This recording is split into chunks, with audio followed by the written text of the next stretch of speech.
Assalamu alaikum. Walaikum assalam, Baba.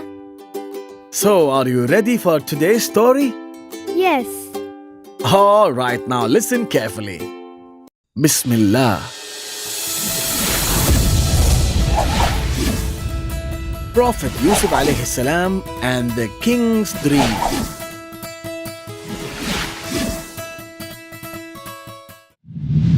In the last episode, we saw how Yusuf alayhi salam was put in prison in spite of being innocent.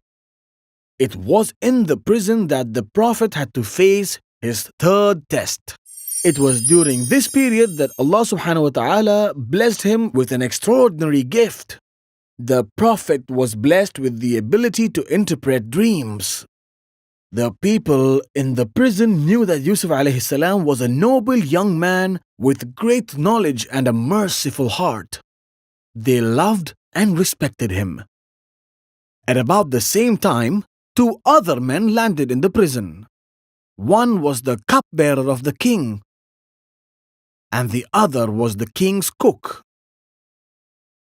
That night, both the new inmates had a strange dream. When they woke up, they were confused as they could not understand the meaning of the dream. The next day, when they saw the Prophet, they realized that he was not a common criminal. They approached him and told him about their dream. I had a very strange dream. I saw that I was standing in a place with bread on my head. There were two birds eating the bread on top of my head. On hearing this, the Prophet first called them to Allah subhanahu wa ta'ala. He told them the meaning of his dream. The dream meant that the cook was going to be crucified until he died. Then the Prophet asked the cupbearer to tell him about his dream. I saw that I was standing inside the palace, said the cupbearer, and I was serving wine to the king. The Prophet prayed for some time and he said that the cupbearer will be soon let free and that he will return to the service of the king. The Prophet then asked the cupbearer to talk to the king about him and tell him that there was a wronged soul named Yusuf in the prison. What the Prophet predicted soon happened, and the cook was crucified just like the Prophet foretold. The cupbearer returned to the palace as well. But as soon as he returned to service, Shaitan made him forget about the Prophet, and therefore Yusuf alayhi salam remained in prison for a few more years. After a few years, one night the king was sleeping in his palace. The king had a strange dream that night. And in his dream, he saw that he was standing at the banks of River Nile. He saw that the water was receding, revealing the bare mud. He saw the fish skipping and jumping without water. Then he saw 7 fat cows emerging from the water, followed by 7 lean cows. The lean cows then began swallowing the fat cows. The king was terrified seeing this. He then saw 7 ears of green corn growing by the riverbank. Suddenly they disappeared, and in its place grew 7 dry ears of corn. The king woke up terrified from his dream. He was shocked and depressed, as he could not understand the meaning of his dream. The next day, he called his ministers, priests, and advisors and told them about his dream. The sorcerers said, "This is a very confusing dream. How can any of that happen?" The priest said, "Perhaps you had a heavy dinner. Maybe you slept without a blanket," said the chief minister. All of them said it was only a nightmare and there was nothing to worry about. The news reached the cupbearer. He recollected the dream that he had while he was in prison, and suddenly he remembered Yusuf alayhi salam. He ran to the king to tell him about the Prophet. He had asked me to tell you about his innocence, he said to the king, but I forgot. When he explained how Yusuf alayhi salam had interpreted his dream while in prison, king sent him to meet the prophet. The cupbearer met the prophet and told him about the king's dream. The prophet prayed to Allah and then explained the meaning of the dream. There will be 7 years of rich harvest in the kingdom, he said. If the land is cultivated properly, there will be a good harvest, and people will have more than enough food.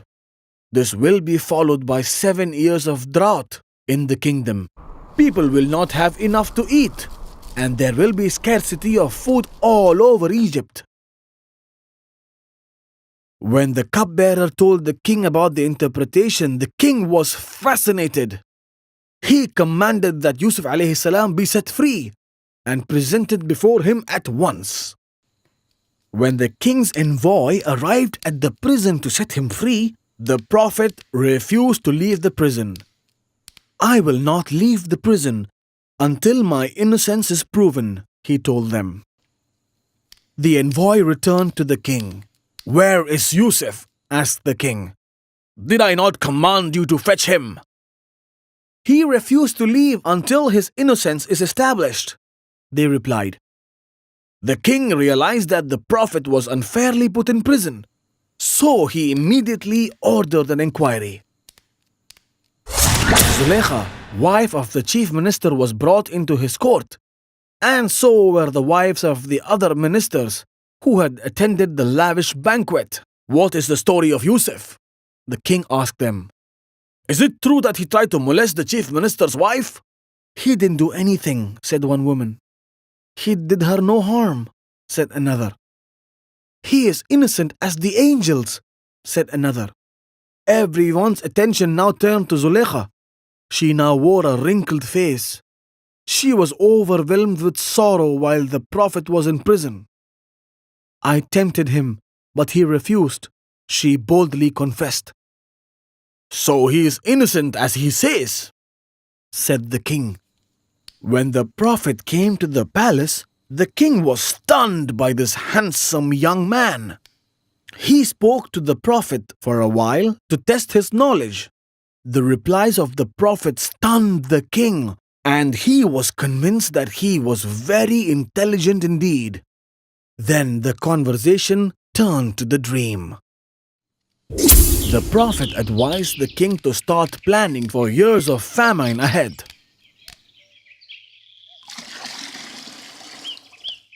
He informed the king that the famine would not only affect Egypt, but all other neighboring countries as well. The king then appointed the prophet as the controller of granaries. It was his responsibility to guard the nation's harvest and make plans for the anticipated famine. The wheels of time had turned by now. The prophet, who was in prison till a few months ago, had now become one of the senior-most officials in Egypt. During the 7 good years that followed, the prophet had full control over the cultivation, harvesting and storage of crops. He did his duties faithfully, and he carefully saved the grains for the harsh years ahead. What happened next?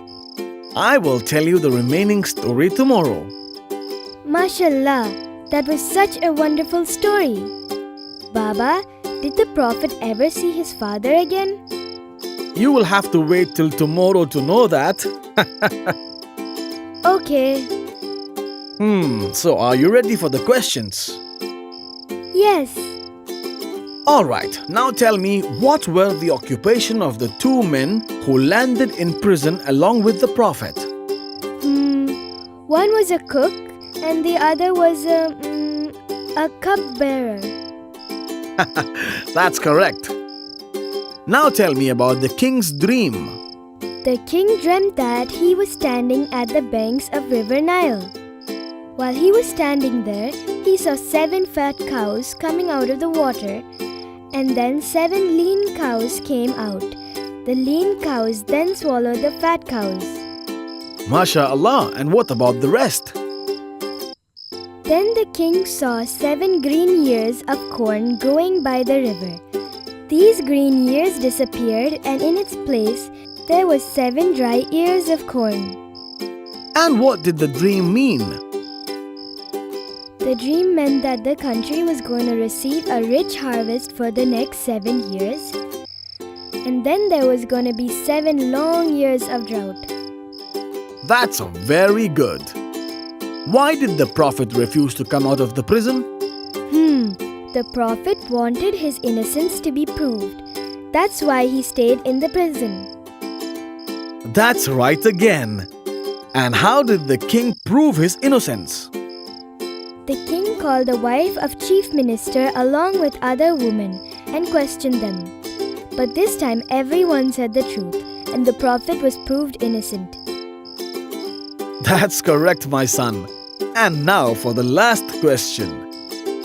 What position did the king offer the prophet? The prophet was made the controller of granaries. MashaAllah, you gave all the right answers, my son. Now that's all for today. I will tell you the remaining story tomorrow. Good night. Good night, Baba.